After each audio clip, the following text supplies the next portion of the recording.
पद प्राप्त हुआ था। बहुत समय बीत गया। आपने रत्नागिरी में हरिजन उद्धार का जो काम किया वो बहुत प्रशंसनीय है। हरिजन? हाँ, मेरे विचार से शूद्र शब्द का इस्तेमाल हमें नहीं करना चाहिए।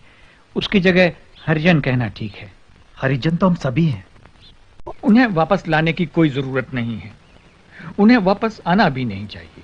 सोच समझकर, भले बुरे का विचार करके अगर कोई व्यक्ति हिंदुत्व को अपनाना चाहे तो उसे वापस अपने मूल धर्म में आने की स्वतंत्रता क्यों ना दी जाए।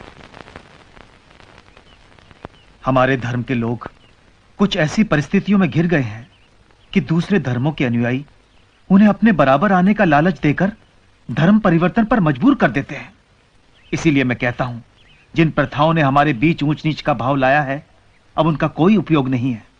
मैंने उनके पुतले जला दिए हैं। इस प्रकार तो हिंसा बढ़ेगी। यह हिंसा नहीं, संघर्ष है। संघर्ष और क्रांति से नई उपयोगी व्यवस्था का जन्म होगा। आप भी तो स्वतंत्रता प्राप्ति के लिए संघर्ष कर रहे हैं, क्या उसकी कोई सार्थकता नहीं? मेरा आग्रह इस बात पर है कि आजादी उचित और नैतिक साधनों से प्राप्त हो। लोग अहिंसा के मार्ग पर चलें। इतने विशाल देश को स्वाधीन कराना है। शत्रु भयंकर साधन संपन्न है। उसका सामना बिना हथियारों के कैसे संभव है? शत्रु के पास इतने ज्यादा हथियार हैं कि हम अपने थोड़े से हथियार लेकर उनके साथ बिल्कुल लड़ाई नहीं लड़ सकते। और फिर केवल इसी कारण मैं अहिंसा के मार्ग पर नहीं चल रहा। मेरा विश्वास है कि अहिंसा पूर्वक बर्ताव करने से हिंसक मनुष्य का हृदय परिवर्तन होगा।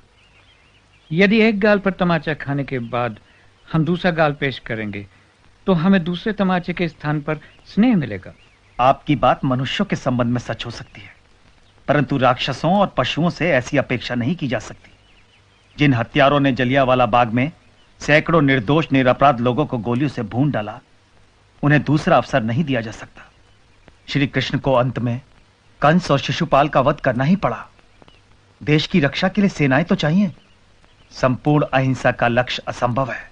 महान लक्ष्य चाहे कितनी दूर हो, उसे सामने रख करके ही हम उसके निकट कहीं पहुंच सकते हैं। हमें उसकी ओर चलना है, उसी ओर चलना है।